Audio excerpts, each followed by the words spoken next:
Seguimos poniendo la mañana en camino. Seguimos escuchando la música de Cari, que va a estar mañana en la trastienda. Me acaban de informar que las entradas están agotadas. Esto que sirva como respuesta a un comentario que más temprano hacía un oyente acerca de cómo conseguir las entradas. Bueno, habrá que esperar entonces una nueva presentación. Se vendrán muchas más, seguro.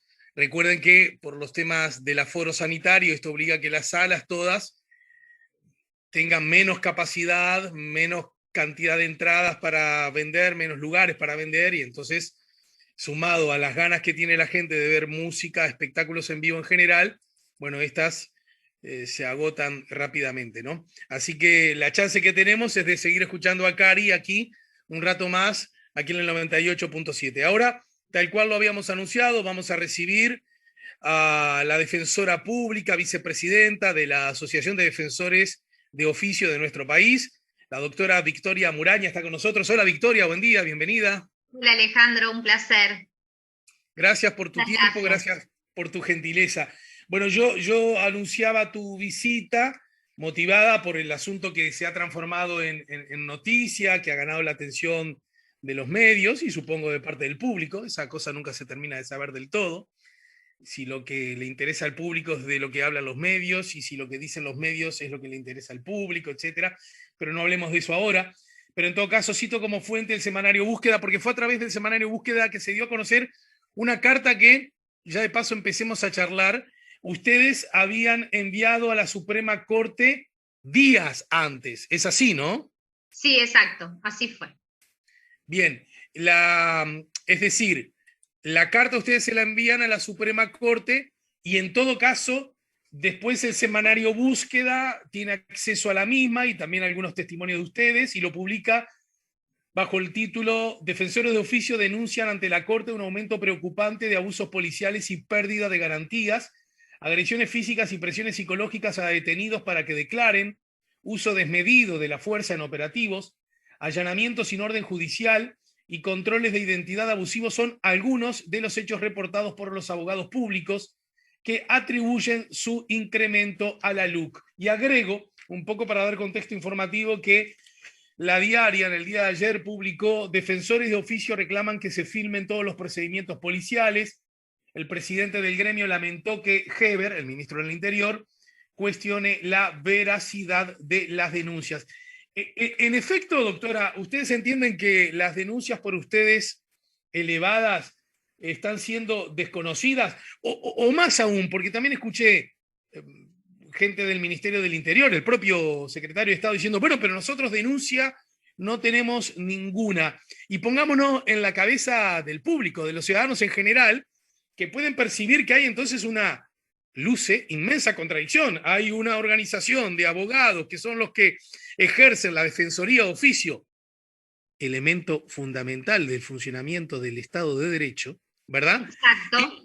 Que elevan una denuncia que incluye asuntos preocupantes a cualquiera de los ciudadanos que entendemos que hay que defender el Estado de Derecho, Exacto. ¿verdad?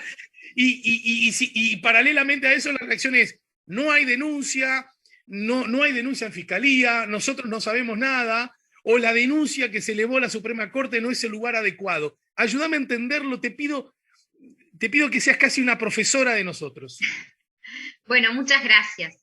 Bueno, vamos por partes. En primer lugar, nosotros no quisimos hacer una denuncia. Nosotros quisimos poner en conocimiento a nuestro jerarca. Nuestro jerarca es la Suprema Corte de Justicia. Un punto que me parece relevante, que capaz que en eso la ciudadanía no tiene conocimiento, es que la defensa pública, los defensores públicos, atendemos a más del 90% de las causas penales. ¿Y qué quiero decir con esto? Capaz que la gente tiene un concepto que está un poco arraigado y un prejuicio, podemos decirlo, de lo que nosotros defendemos. Nosotros defendemos las causas que son muy heterogéneas y personas, sea que no pueden contratar a un abogado particular, o gente que dice, yo me quiero asistir por un defensor de oficio, por un defensor público. ¿Cómo será que no tenemos una animosidad justamente contra la policía? Que a nosotros hay casos que defendemos policías. Y es así. Y no por un procedimiento, puede ser, porque bueno, el sindicato asiste cuando entiende que se dan los presupuestos para que el sindicato asista. Pero nosotros atendemos a muchísima gente, y no solamente gente que uno dice, bueno, son personas que están en situación de calle, vulnerables. Sí, la mayoría de la población de nuestras defensorías es personas en situación vulnerable, pero hay otras personas que deciden asistirse por defensor público. Sí, está bien. Eso ¿Por qué, me por qué parece... entendés necesario, Victoria, hacer esta aclaración? Bueno, porque se está trasladando que hay una suerte de animosidad en contra de la policía. No es una animosidad, algo caprichoso lo que se plantea. Y ahí voy a lo que tú me planteabas en cuanto a la duda que hay respecto a lo que nosotros decimos. Creo que la imagen de la Defensoría Pública se tiene que enaltecer. Como tú decías, somos una de las patas del sistema de justicia, que llevamos una cantidad de casos que creo que eso nos da la autoridad como para manifestar este tipo de situaciones. No tenemos uno o dos casos, ¿se entiende? Llevamos Sí, mucho. claro. Entonces, el Estado de Derecho está ahí está la defensa. Entonces, a veces se cree que nosotros defendemos, no, porque ustedes solo, lo quiero hablar en palabras tal vez muy, muy burdas, pero claras, ustedes solo defienden delincuentes. Nosotros defendemos personas.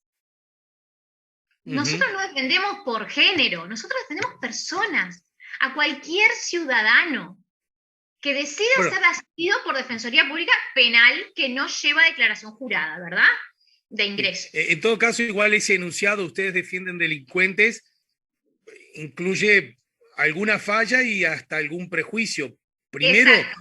que las personas son o no son delincuentes después que pasan por un proceso legal, ¿no es cierto?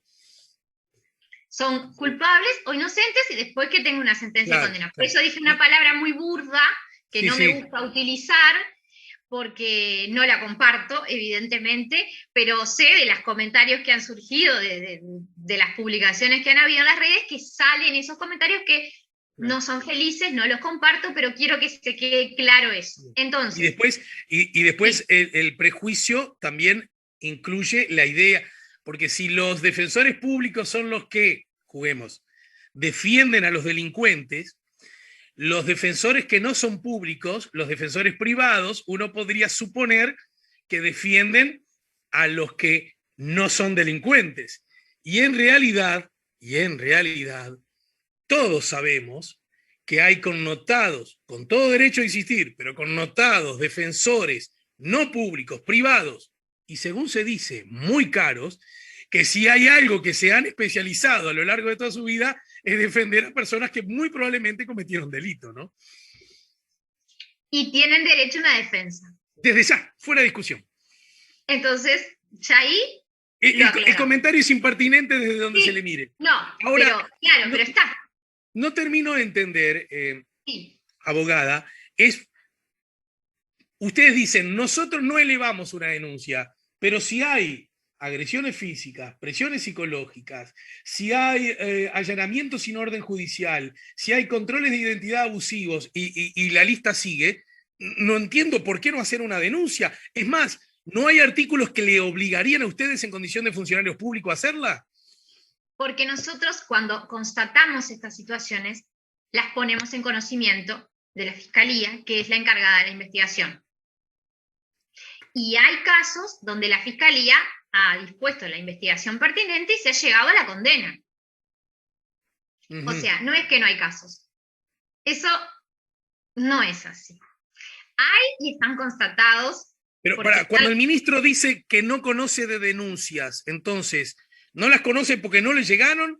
¿No las conoce y en realidad sí las conoce? ¿O no las conoce porque no hay denuncias? No entiendo. Yo lo que te puedo decir es que cuando se dan determinadas situaciones se denuncian y si hay elementos y la Fiscalía entiende que los hay una condena. Nosotros ponemos casos en el informe que no individualizamos por una cuestión de en ese momento de privacidad y que si se nos pide por las autoridades se darán, donde hubo condena.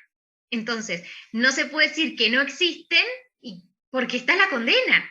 Y ahí actuó fiscalía, actuó magistrado y actuó una defensa. ¿Entiendes? Entonces, casos hay. El problema que hay son los casos que las personas no lo quieren denunciar o que no tenemos pruebas. Palabra contra palabra. ¿Y por qué estos, desde qué perspectiva entienden ustedes que este aumento de abusos policiales estaría, digamos, sustentado con la aplicación de los artículos referentes a justamente estos temas de la LUC? Bueno, como yo te decía, no hay una animosidad en cuanto a la LUC, pero hay unas derogaciones de artículos que fueron el artículo 55 y 56 del Código del Proceso Penal, donde se regulaba el control de identidad, el tema del registro, se derogan esos dos artículos, se modifica el artículo 44 de la 18.315, que es la Ley de Procedimiento Policial. ¿Qué pasa? Nosotros entendemos que esos artículos, originariamente como estaban redactados, daban más garantías para la ciudadanía en cuanto a cuándo me pueden...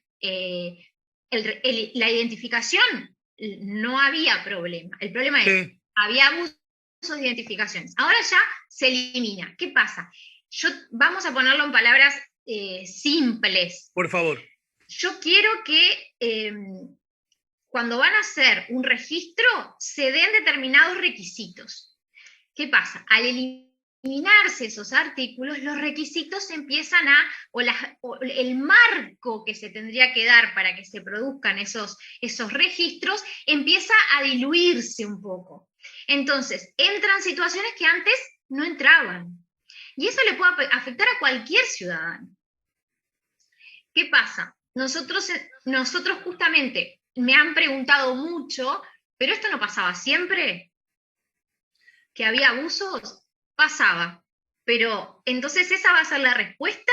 Claro.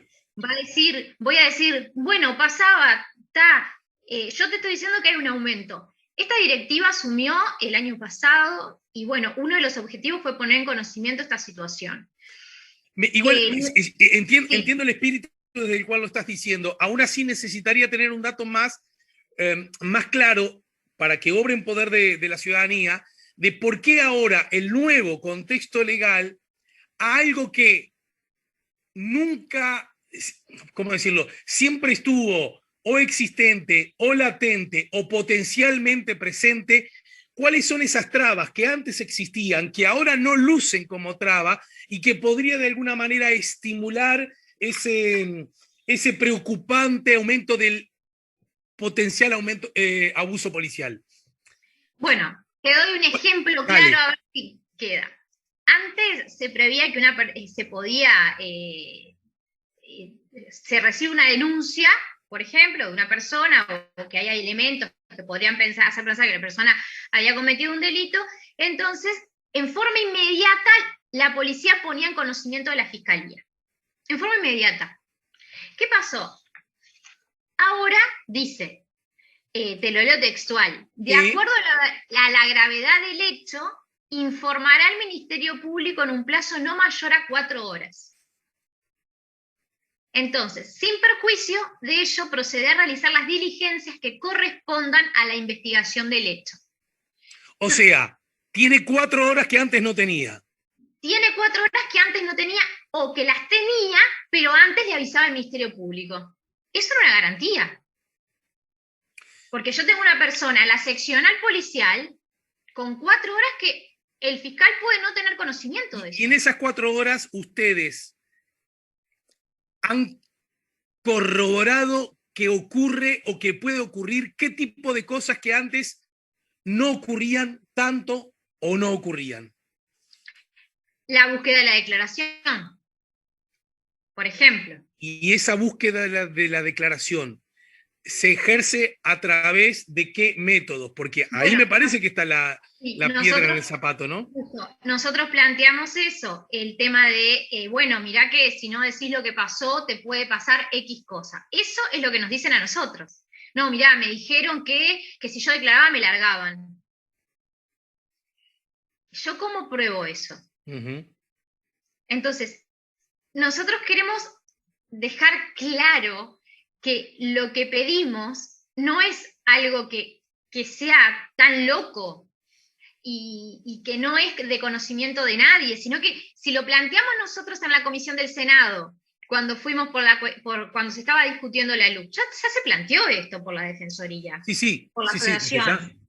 Sí, Entonces, nosotros pusimos ejemplos que son durísimos en ese informe, que lo habrás visto, que, que nos dicen las personas. Nosotros, ¿cómo probamos que una persona me dice, a mí me gritaron allanamiento, allanamiento, allanamiento?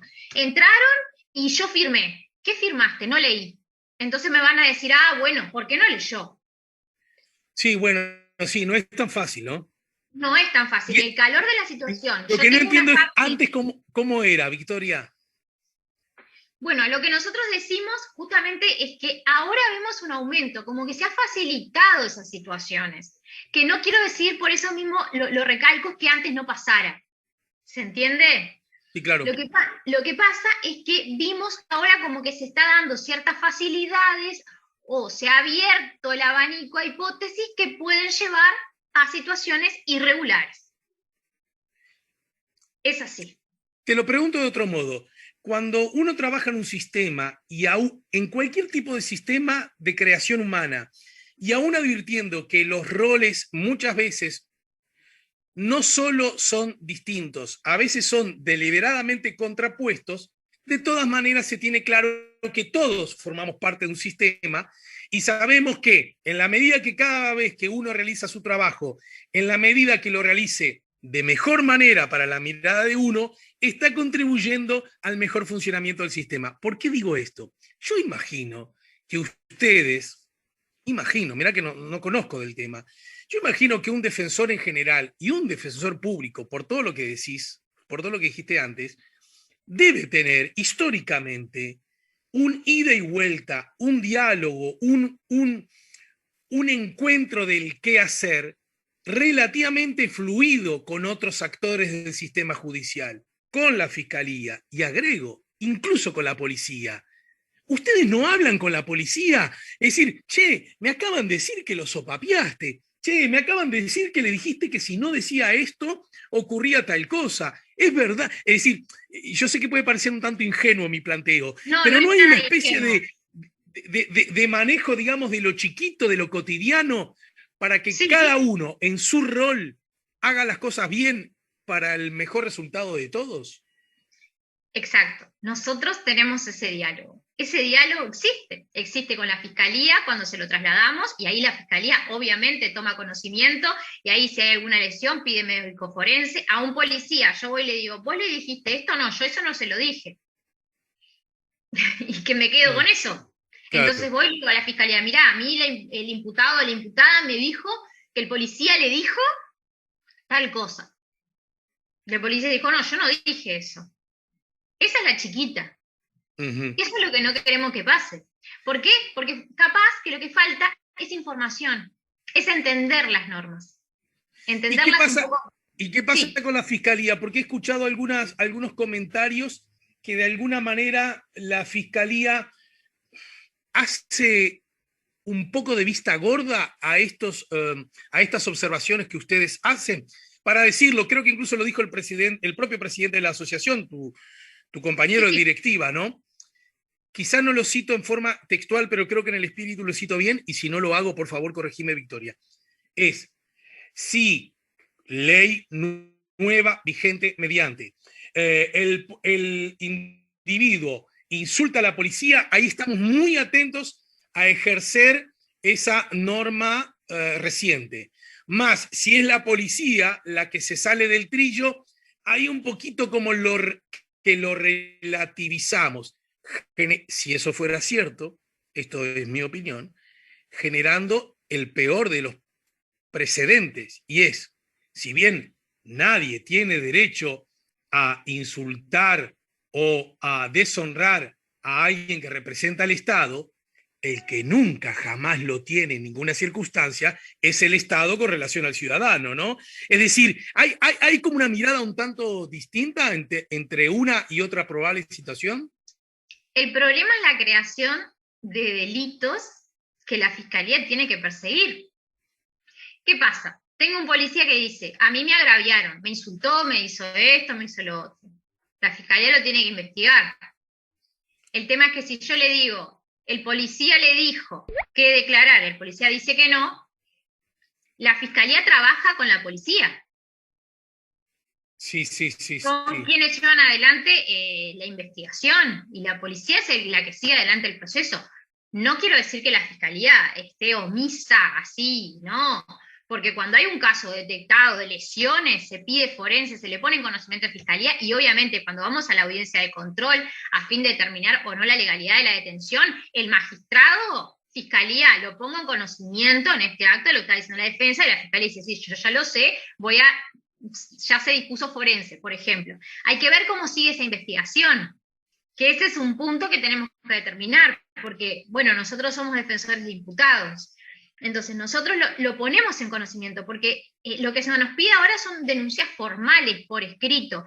Hay casos que sí, que se hicieron denuncias formales por escrito, pero en otras entendemos que basta con poner en conocimiento a la Fiscalía. La Fiscalía me puede preguntar, ¿y la persona quiere hacer instancia? ¿Qué significa hacer instancia? Hay delitos, como son lesiones, que la persona tiene que manifestar su voluntad si quiere llevar adelante la denuncia. Si la persona dice, no, yo no quiero seguir adelante, no lo quiero denunciar, ya está, quedó acá. ¿Qué pasa? Lo que pasa es que no debe ser fácil también para un imputado que está, qué sé yo, en una instancia judicial por presunto robo de una bicicleta, agregar además que un policía lo sopapeó, ¿no? No debe ser fácil para ese individuo. No quiere.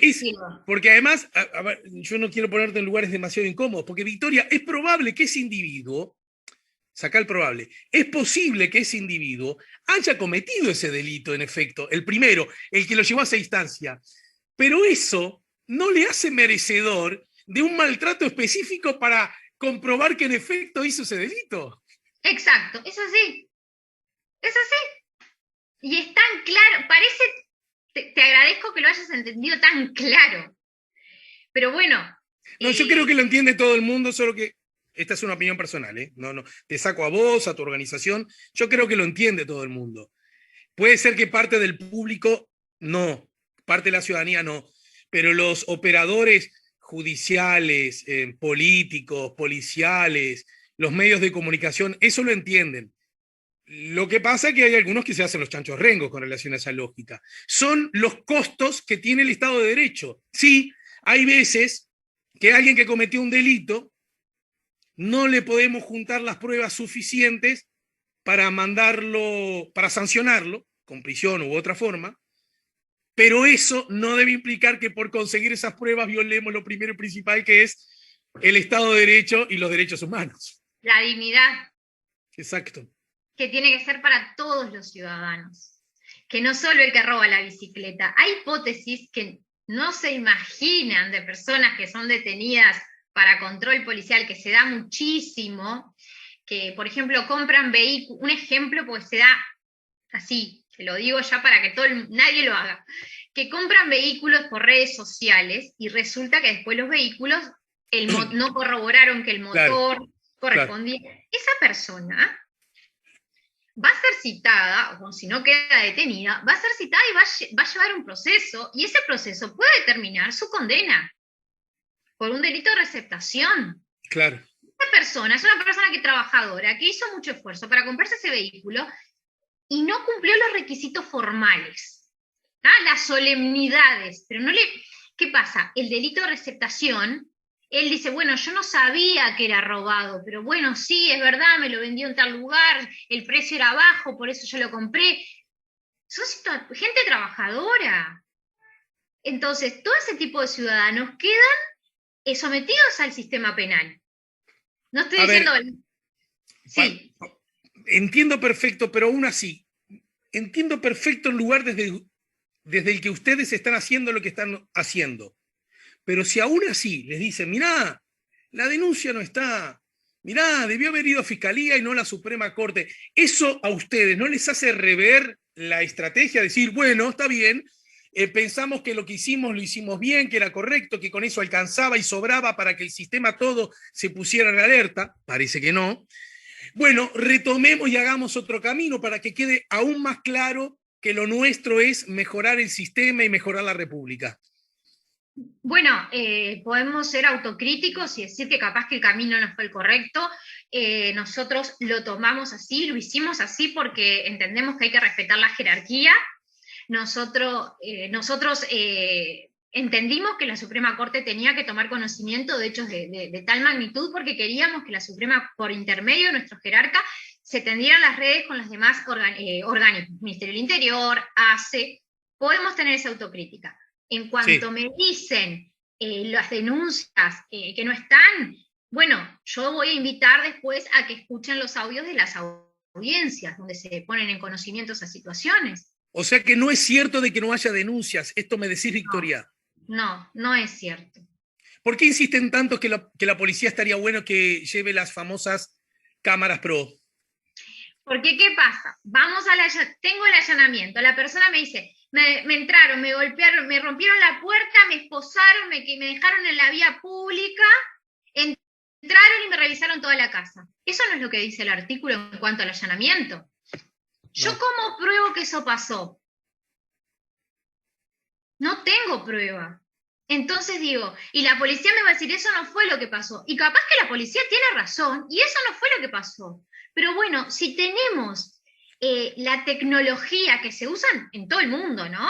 No es algo que es nuevo, ni. No. Se usa en todo el mundo para garantía de ambas partes, vamos a usarla. Nosotros exhortamos a que se use por garantía de todas las partes. Porque si una persona me dice una cosa y el policía me dice, no, no pasó, yo no tengo por qué descreer del policía, pero tampoco tengo por qué descreer de la persona que yo defiendo.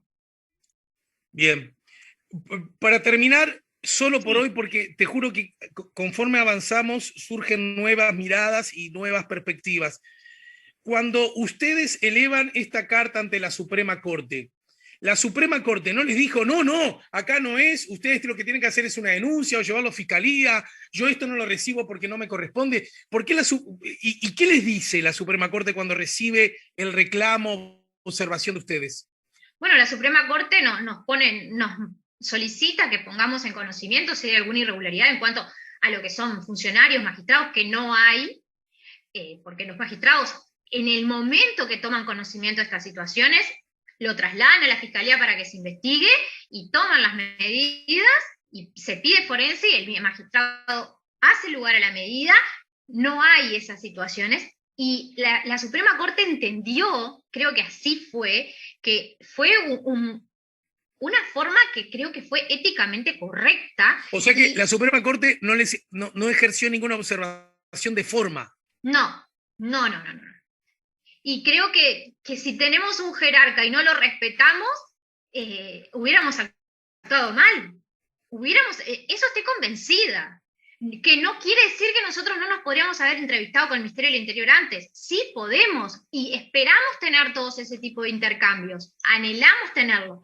Pero ante situaciones de esta gravedad, donde el colectivo de la Asociación de Defensores Públicos pone en conocimiento situaciones graves, entendemos que la Suprema Corte tenía que saberlo. No podemos saltar la jerarquía. Yo eso no lo concibo. ¿No piensan hablar con el ministro Heber? Es decir, sí, claro. Porque a veces hay como un ruido que se genera por no escucharse, ¿no? Bueno, nosotros estamos abiertos, sabíamos que desde antes el ministro estaba dispuesto a tener una reunión con nosotros, sabíamos que este informe podía generar algún tipo de resistencia, esperemos que el diálogo esté abierto todavía, sabemos que el sindicato de funcionarios policiales también, vamos a tener una reunión, no tenemos fijado fecha, pero lo vamos a tener, que el intercambio va a ser muy bueno, que entiendo que también ellos se van a sentir representados en cierta forma por lo que les planteamos, porque nosotros también planteamos el tema de los controles médicos, que es un tema de ACE, que no es del Ministerio del Interior, y que afecta al Ministerio del Interior, porque si un policía, cumpliendo con su procedimiento, con el protocolo, lleva a una persona a reconocimiento y le dicen, no, hasta las 8 de la mañana no te lo voy a atender, el policía, ¿qué hace? Yo lo llevé, pero el doctor X me dijo que hasta las 8 no lo atiende. Entonces, sé que sé que esto último te excede, pero ¿por qué motivo la policía necesitaría para hacer mejor su trabajo esas 4 horas que ahora por ley tiene con relación al trabajo que hacía antes? ¿Por qué necesita esas 4 horas sin que haya un fiscal sabedor de la situación? ¿Por qué? No lo sé. Bien. No lo sé. Victoria, Antes no estaba. vamos a comprometernos a que no nos gane lo que nos gana siempre, que es la especie de locura por abordar el tema cuando está en la cresta de la ola y por distintas circunstancias cuando este pasa lo olvidamos, y vamos a seguirlo un poquito más de cerca en forma más habitual y permanente. ¿Cuento contigo?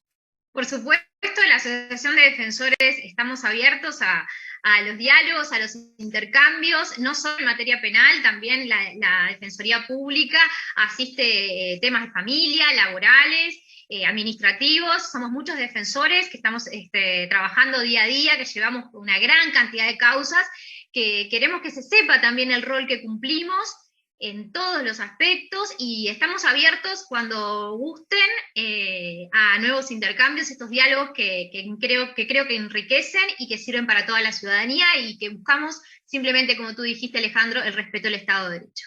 Bien, creo que se impone también tener un diálogo fuerte de ustedes con Fiscalía, ¿no? Me parece, si es que no lo tienen o no lo tienen ya Es que los previsto. fiscales actúan, Bien, ese es el tema. Los fiscales actúan o cuando no hay prueba no pueden actuar. Eso creo que no queda claro. Y entonces se le traslada a la fiscalía cosas que nosotros ya se las trasladamos y los fiscales lo saben. El tema es cuando la persona no quiere o cuando le damos más importancia que un policía me dice, me agravia y tengo un artículo porque se creó ese artículo de sí, agravio de claro. autoridad y no cuando la otra persona dice, me agredieron y no lo puedo constatar. Es que si no lo puede constatar, no lo puede constatar. A la defensora pública Victoria Muraña, vicepresidenta de la Asociación de Defensores de Oficio de Uruguay, gracias por el tiempo y nos reencontramos más temprano que tarde, ¿sí? Bueno, muy amables, muchas gracias. A la orden.